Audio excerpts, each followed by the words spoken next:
Hello everybody and welcome back to another week in review, this time of 15 Scottish infantry suggested by Blickwinkel, and IFC Dave's suggestion of 17th Panzer Grenadier. Don't ask why I split them up like this, it was kind of a confusing week for me, but I think we got it all sorted and I'm going to work on LqYPpAARAOhRZUJJT next week to finish out all of Blickwinkel's choice. Before I hop into the video though, I wanted to give a quick shout out to a couple great discords for your learning enjoyment, as well as a great place to find more videos like this one posted by other great content creators, and be able to ask questions to said content creators that are applicable to you for each deck or gameplay style that you love. Now, as a quick disclaimer, I do not own either of these Discord channels, nor have I done all of the amazing work that went into making these Discord channels great. So if you're looking at who to thank, I will tell you as we get to them. The first Discord channel that I wanted to give a quick shout out to is Steel Division 2 Boot Camp, hosted by Rooster. Now, some of you might recognize Rooster as he's been a frequent commenter on my channel, as well as an excellent member of the community proper, but he also has a Discord channel called Steel Division 2 Bootcamp that features several dozen different channels of helpful information, including guides, YouTube videos, Twitch channels that you can watch, so on. What's really cool about this channel is there's an actual greenhorn chat where greenhorns, or rookies to the game, ask questions that are then answered by, well, professional players to say the least, or in some instances, people like myself or other content creators. This is an excellent resource to actually get you into the game, have you ask pointed questions that we maybe couldn't cover in an entire video, but if you ask a direct question, we're able to answer it right away, almost all the time. Because of the diversity of times that people are awake and places where people play this game from, there's almost always somebody online that can answer any question that you might have. And I will leave a link to this Discord in the description below. Hop in, it's an excellent resource. Interact with the community this way, and this is an excellent way to learn the game. The second one I wanted to give a quick shout out to is actually made by a user named Time to Collision. Now, many of you know who Time to Collision is, as he's been playing this game for somehow longer than I have. He's been in almost every single game mode. I've seen him all over the place talking to all sorts of content creators, and he's an excellent player to boot. What's more, he's recently finished work on a bot that should help us eliminate the lobby simulator that we all go through so regularly in this game, hopefully. The Discord is currently called Clown Den, but don't let that dissuade you from the content that's actually within it. The bot that Time to Collision has made, called Team Game Sir, is capable of tracking ELO, or a rating that tracks the player's win and loss rate, and thus balancing games based on that ELO, putting you on teams with a higher ELO if you're a newer player, or vice versa if you're an older player. Another thing that this does excellently is it will ping you if you're in a match queue. So if I hop into a 4v4 queue, and eventually it finds me a game among other people in this Discord, it will sort either team with the closest to best match ELO that it can find, and then it'll ping you directly on Discord to let you know that a match is ready and ready to be hosted for that. That way you don't have the slew of people that just tab out of the game for a few seconds to watch a YouTube video while the lobby fills up, and then come back to an empty lobby, someone having proclaimed that you're AFK because exactly the second that you left, 8 people joined and then left immediately. What's more, this is going to cut down drastically on stacked games or on these sort of noob stomps that you see a lot of the times that are really discouraging, even for older players. If I go into a game and on the opposing team I see 4 players with matching icons that are all playing similar decks and a map is chosen, I immediately feel my butthole clench, as it's just going to be a terrible, terrible time. I imagine this is even exacerbated further with newer players, and so this should really help with that, in that it automatically balances those teams. It gives you a map that you can choose and actually pick a deck based on it, and it has the benefit of still randomizing things, so you're not going to be always queued up with the same people and always losing or winning in the same way. I will leave a link in the description below for this Discord also, as well as the guide that Time to Collision has written up for how the Discord works, and a few more in-detail aspects of it. What's more, this coming Thursday, and I'll leave a timestamp in the description below that will match to your time zone, at 8 p.m. Pacific time, I'm going to be hopping on to use this system to do a couple 4v4s, maybe with Falkelgar and Briar Online also. So if you're interested in giving this a go and want to see how it works while someone's still there that can maybe manage this situation a little bit, then hop on around that time, and I'll be running about 3 to 4 games, so I hope to see them. Without any further ado though, I will hop right into the first iteration of my 15th Scottish Infantry Division. Now this one's been with us all the way since back in Normandy 44, and it's a decent deck. What I mean by that is, it is everybody's go-to for a deck that is fantastic. Rifles are the go-to fantastic unit, and even though they've been nerfed quite a few times, they're still fantastic at line infantry option. On top of that, they have really excellent picks in almost every other row, but I'll get into that as I get there. In my first iteration of the deck, in the Recon tab, I picked up the Hummer Mark IIIs in Phase A. This was because the Hummer Mark IIIs come with the AP and HE, and it's the 15mm, so it actually just pelts those shots out there really quickly, suppressing infantry or sometimes killing light tanks. The snipers came in because snipers are always an excellent choice, and they came in the 2-inch carrier to give me that extra little infantry support option or even smoke option should I need it. In the infantry tab, I went with a Phase A card of Assault Pioneers, which amazingly enough come in the Jeep Transport, as well as the defense groups, which again come in the Jeep Transport. At 15 points each, both of these units are fantastic at really just one thing, but they do that thing really, really well and really don't need that much diversity. Past that, I brought in a Phase A card of the Rifles, coming in at 8 per card, one of the many nerfs that Rifles have been hit with over my time in this game. In Phase B, I'm bringing in the Mott Rifles, which just practically the same thing as Rifles, however they feature a second Bren as well as a Piat anti-tank recoilless rifle, and also a Phase B card of the Rifle Leaders, again with that Piat.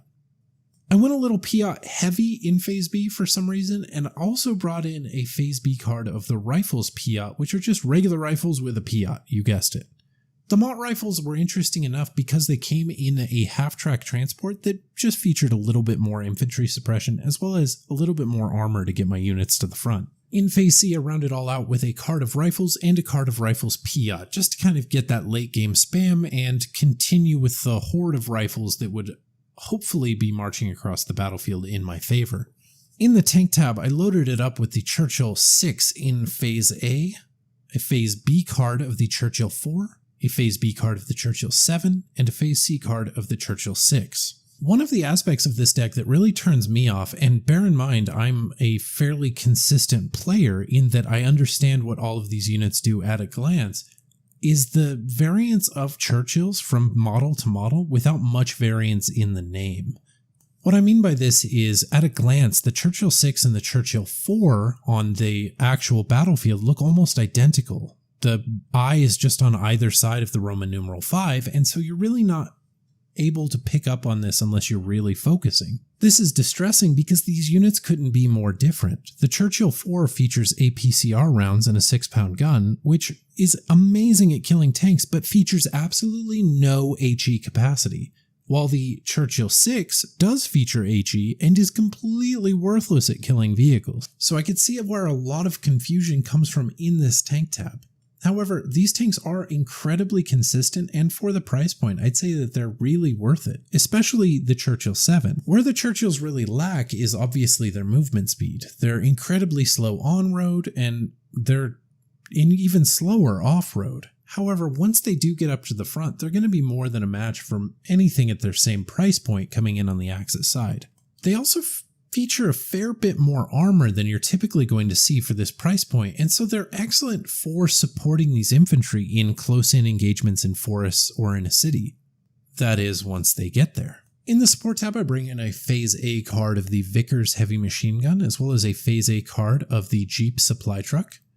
Past that, I brought in a Phase A Churchill 5 and the Phase A Commander. Fairly heavy Phase A for a balanced deployment, and I'm not entirely sure what I was thinking here. The Churchill 5 is an excellent choice, but again, another Churchill with a 5 in it, and you get this confused with another stack of them and end up sending this at an enemy vehicle, and its HE is just not enough to kill most enemy vehicles of Panzer IV or higher. In Phase B, I bring in the Bedford Supply Truck, as well as the Crocodile. And in Phase C, I bring in the Bedford Supply. Now, the Crocodile in this division is actually just a Churchill 7, and because of that, I'd bring it in only for the front armor. The flames are almost always superfluous, and I almost never see them go off. As they have a 160 meter range, they're oftentimes going to be in range of enemy anti-tank weapons by the time they're capable of firing. Because of this, I typically just use these as an additional wall of armor, or push through a city with them in areas that I know where it'll be safe from Panzerschrecks, which are probably its biggest foe. Past that, they work really well as meat shields for your Churchill 5s, 6s, and 4s, and because of that, you can just ping shots off the front of this thing while your more specialized Churchills do the actual work. In the anti-tank tab, I was feeling extra brave, and so I went with only 3 anti-tank guns in Phase A, coming in the 6-pound gun. In Phase B, I bring in a card of the 6-pound and 17-pound gun, and in Phase C, I round it all out with the 17-pound. Now, I really enjoy NATO anti-tank weapons, especially these 6 and 17-pound guns found primarily in the British and Canadian deployments. However, they do not feature any HE, and so because of that, their versatility is somewhat lacking compared to other AT weapons such as the ZiS-3 or, more specifically, the German Pak-40. Where they lack in versatility, though, they really do make up for it in their actual specialized purpose. When I bring up an anti-tank gun, I want it to deal with tanks. I don't want to bring up an anti-tank gun that does a ton of things, but does them all very poorly. And so because of this, I've really fallen in love with the 6 and 17-pound guns over the years. However, I will say that the 17-pound gun has a propensity toward being seen now that it didn't used to have, I feel. In the anti-air tab, I bring in a Phase B and a Phase C card of the Crusader AA Mark 1s. These are just Bofors on tracks, and because of that, they're excellent AA weapons. At 100 points, they're only 10 points more expensive than the Bofors proper, and because of you still get a decent amount of them per card, this is still a decent pickup. In the artillery tab, I thought I'd supplement my bravery by bringing in 25-pound guns in the supply truck in Phase A to use them as AT or HE support for infantry should I be facing a town or a forest. Before I go any further, let me tell you what a terrible mistake this was. The 25-pound gun lists that it has AP, and it technically does have AP. However, the rounds travel so slowly as to make you think that they're actually coming down from orbit to hit a tank, and in the time that it takes the round to travel 1,000 meters, a King Tiger is capable of swiveling almost 120 degrees to face it. While this isn't the end-all be-all of how I should rate AT guns, I really did not like using these as they just got themselves killed and were just terrible in almost every regard as AT or HE support. I'm sure they're excellent artillery pieces, but at the time I really didn't need artillery pieces, I needed more AT weapons, and this was just not it. I bring in a Phase A card of the 140mm off-map observers, a Phase B card of the 140mm actual artillery guns coming in the supply truck, a Phase C card of artillery commanders, as well as another Phase C card of that 140mm artillery, again coming in the supply trucks. The 140s are excellent. They're kind of just like the 150s on the opposing side that are found in a lot of decks, and they just hit a very small target. Usually these NATO divisions feature a lot of radios, making it very easy to keep these guys on corrected shots, and on top of that, they're just fantastic units at suppression or at killing.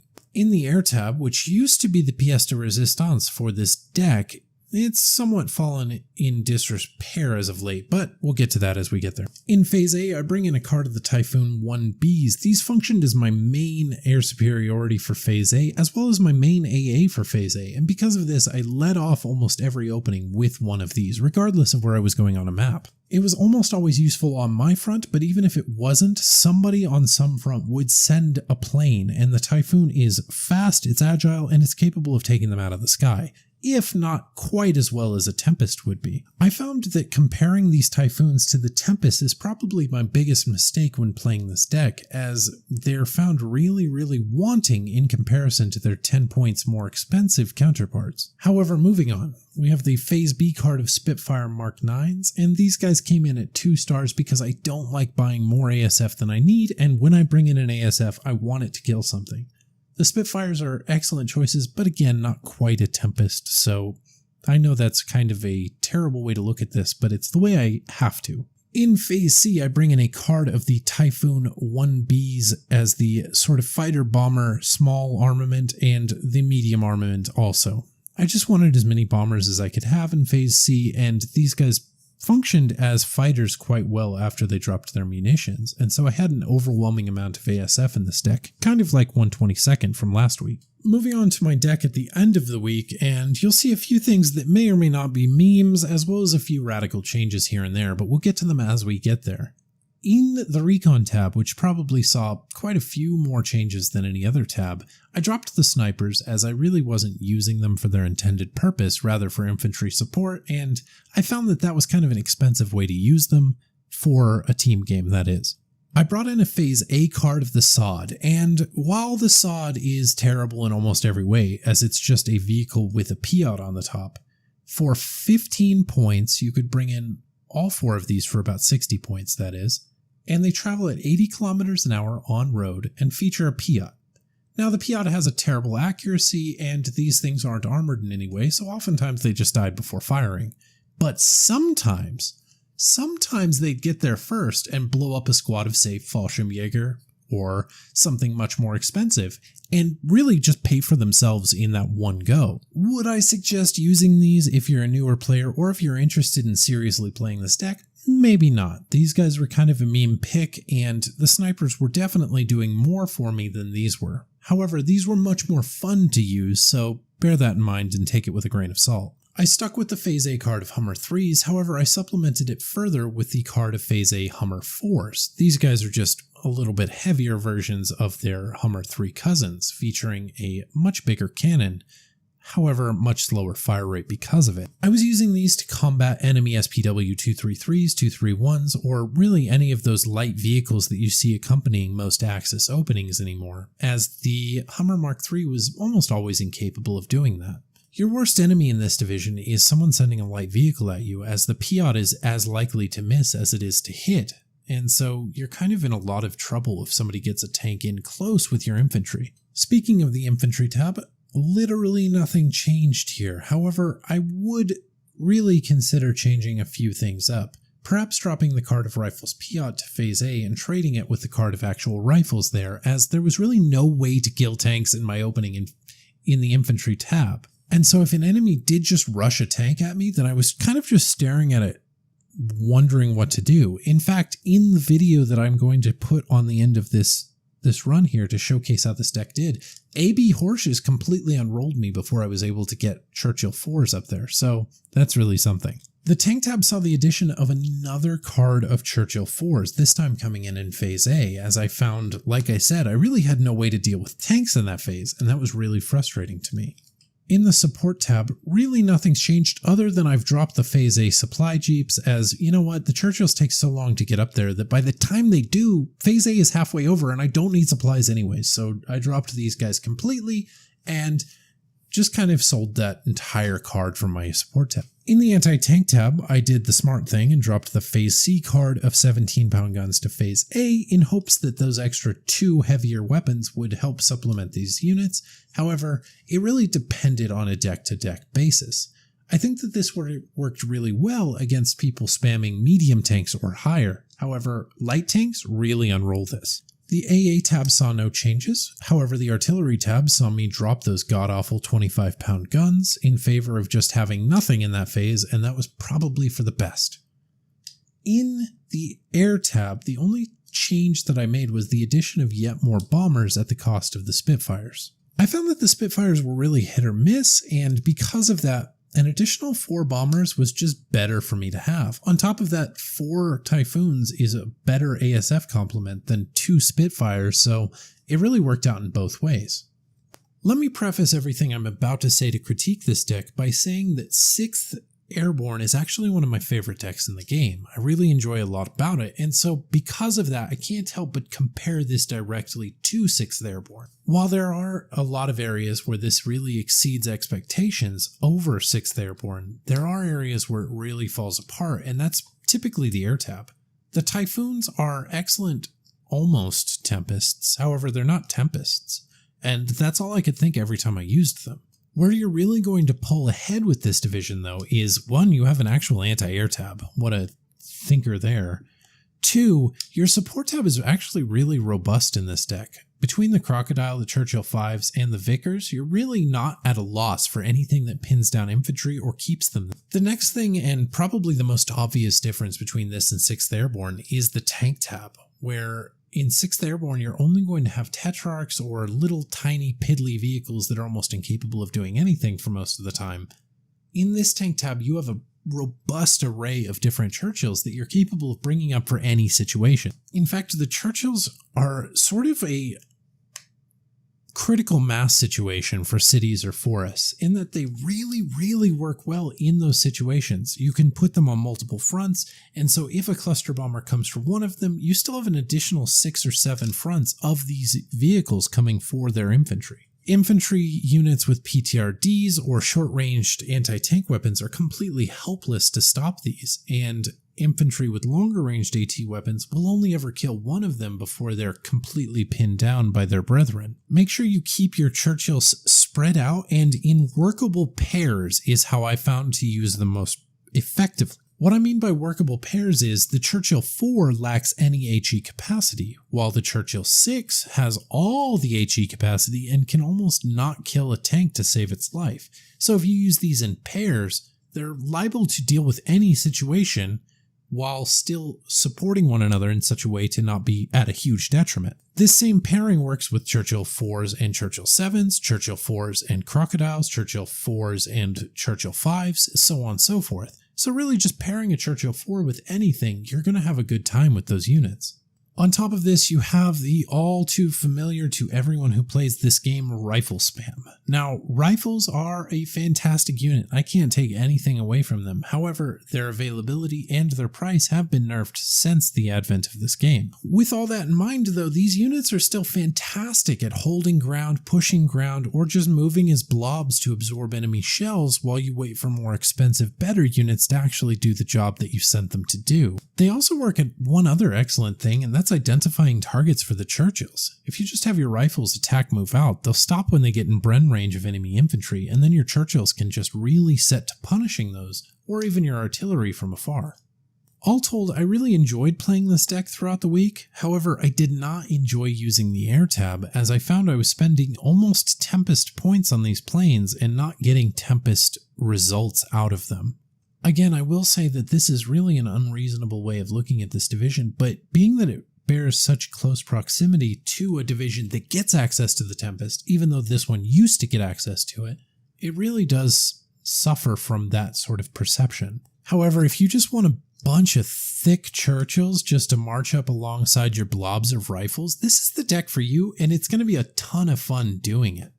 What's more, being that it has the 6 and 17 pound guns, it's not like you're trading anything away by swapping over to this division. It still has the excellent kill capacity on heavy tank, while still featuring an absurd horde of infantry if you wanted to bring in that many. I've nerfed myself kind of by only bringing in 98 infantry, but you could very easily exceed triple digits and then some with this division without any noticeable drawbacks. Moving on, we are going to take a look at my first iteration of 17th Panzer Grenadier. 17th Panzer Grenadier, in opposition to 15th, which has been in the game since launch, and even in the previous game, has only been in here for a little over half a year now. However, it is one of my favorite Axis divisions. It is another one of the Stug divisions, continuing on the train of Stug divisions that I've been reviewing so far, but I find that it differs itself in just enough ways to be unique while still retaining a ton of Stugs. In the Recon tab for this division, I brought in the Sperrtrupp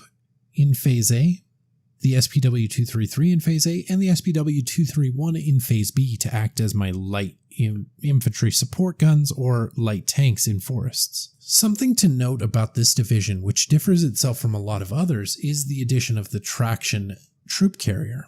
Now, the traction is just the way that your light cargo capacity units roll to the front lines in style while still featuring one of the fastest road speeds in the game. On top of this, if you've ever zoomed in on the traction, you know why it just makes me so happy as a unit. It just looks like a regular car rolling up the road, and it's absolutely fantastic when it's juxtaposed against all these lines of tanks and Opel Blitzes waiting to unload troops at the front. In the infantry tab in Phase A, I bring in the SS Legionary. These guys are phenomenal. They feature an excellent submachine gun, still have some pretty decent mid-range capacity, and Molotov cocktails to boot.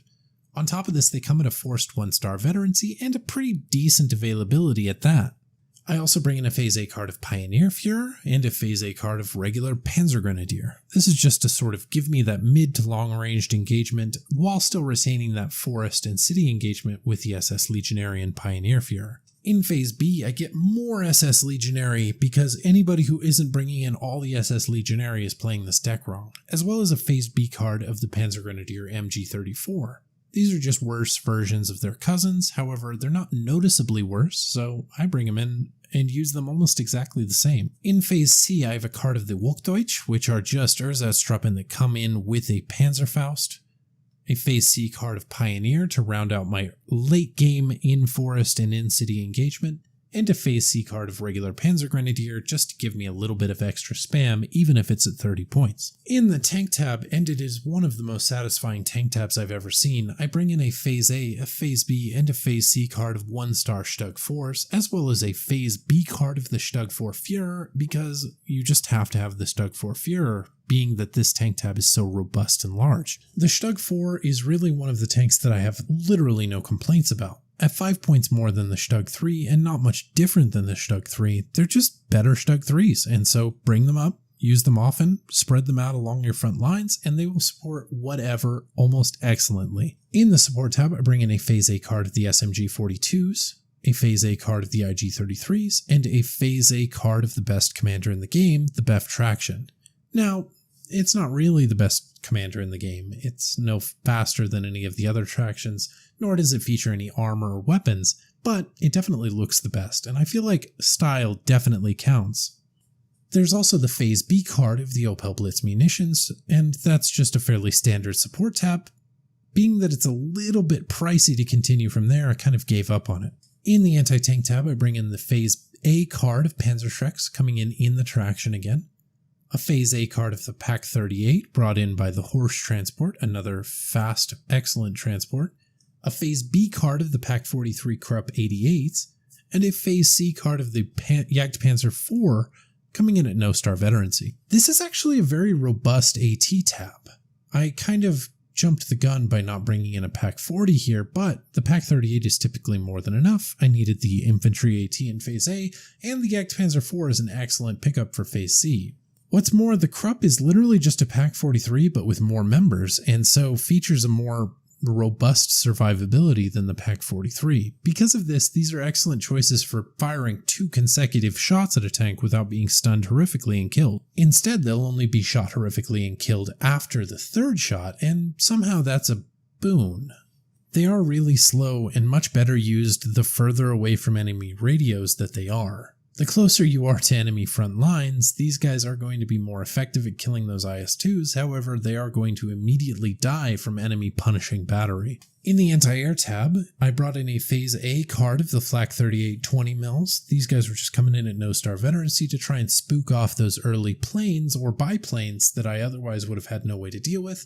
I also brought in a Phase B card and a Phase B card, see what I did there, of the Flak 41 88mm.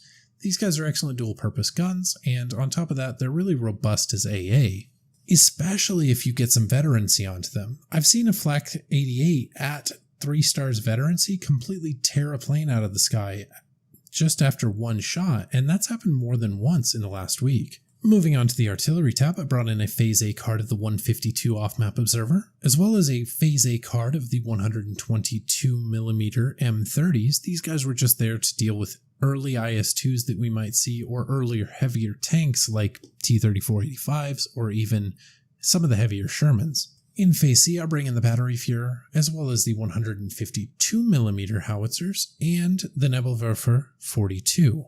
Both the howitzers and the Nebelwerfer come in the supply vehicle, and I feel like this is a must for both of those, as they're kind of supply whores. The Nebelwerfer especially will use almost an entire supply truck every other shot, and they'll really do what they need to earn that, but they still do use a lot of supply, so use them at your own risk. In the air tab, which is kind of a little empty compared to what I'm used to, but we'll make do, I bring in the Ju-88 STAC-1 in Phase A. This is an excellent cluster bomber with great resilience that usually gets there and delivers a very tight radius of cluster bombs, typically more than enough to take out an enemy IS-2. If that wasn't enough, in Phase B we have the Ju-87 GTAC-1s coming in with their little gun pods on the front to help you get those side armor shots if you're able to line this up properly. I got more than enough kills with this throughout the week just by using it in that way, and I even used the same plane over in the Hermann Göring Fallschirmjäger division, so fantastic unit. Rounding it all out in Phase C, I have the 125-point Ju-88 STAC-1 regular dumb HE bomber, and these guys were excellent at doing one thing, and that's erasing a square inch of the map from the map proper. Throughout the week, I actually made a bunch of changes to this deck, and wholeheartedly, I saved a screenshot of my deck at the end of the week, and then just reviewing it right now, I realized that I settled on the exact same deck that I had begun with. I feel like for team games, this is a pretty strong version of this deck. It features everything that you really need: spammable infantry that are capable of meat grinding in a city, great light tank support for the lack of versatility the Stugs offer in city fights or in close quarters forest fights, the Stugs and their ability to line up on a ridge and completely shut down that area for a very cheap amount of points, the support tab, which is just excellent if a little bit costly to go further, which I'd love to, and an excellent anti-tank tab. On top of this, they really don't suffer in any of the other tabs. You'll notice that for this deployment, I went with V for Victory just to get that early and that late game on lock, because this deck has a lot to offer, and otherwise you'd have to go with Juggernaut in order to bring in all of the things that I wanted to use by the time this deck was done. If I was to make one change to this division, even now, after seeing myself settle back on this, I would probably drop the off-map observer from Phase A and probably swap it out with a Phase A card of mortars or with the half-track mortar carrier, just because I needed mortars more than I needed gigantic swaths of land to not exist. The SS Legionary and the Pioneer Führer on top of the SPW-233 were usually more than enough to push through a forest or push through a city without the help of the off-map. However, I did need the mortars to try and pin down enemy anti-aircraft weapons or enemy mortars of their own. On top of this, I really hate using the M30 in this regard. However, on the Axis side, these are typically radioed units, and this is no exception.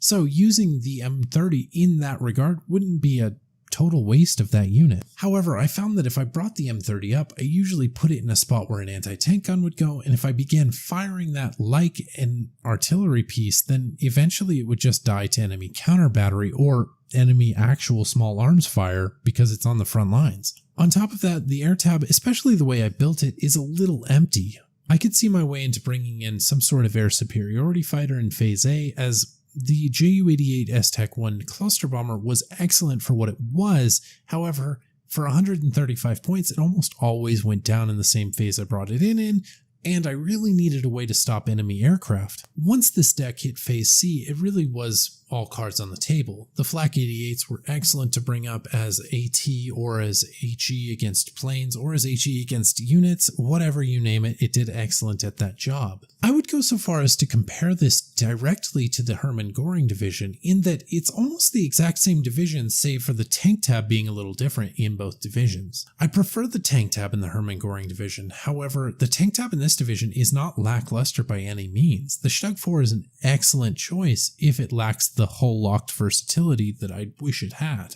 I think this deck was a lot of fun to play, and I really don't think it suffers any detriments from playing at any player type. However, I don't know how it fares in 1v1s.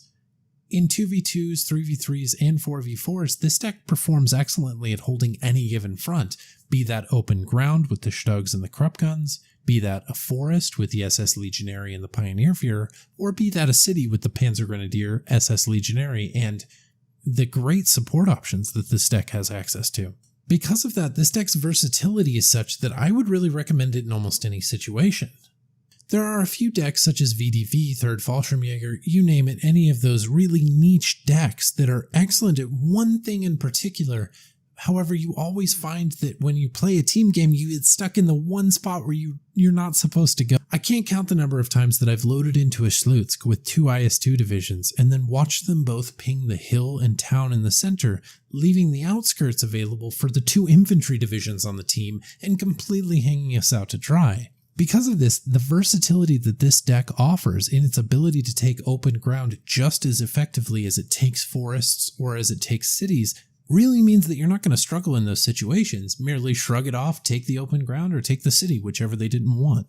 All that said, that is going to do it for this week in review of 15th Scottish Infantry as well as 17th Panzer.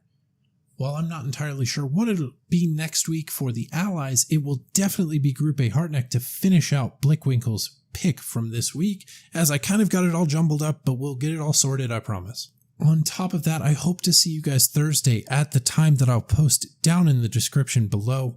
Just give it a look, see if you can't stop by for a game or two so that we can really put this ELO bot to the test, as it's only going to be as effective as we make it. The ELO all starts at 1200, so anytime that we play, we really have to adjust that ELO as we go. So doing that, getting this bot tested, getting it out there so that we can actually get some improvements going on to it should it need it, or getting it out there so that people know that it exists is going to be our #1 priority. So I hope to see you guys there. On top of that, I hope you guys have learned something, and have an excellent day.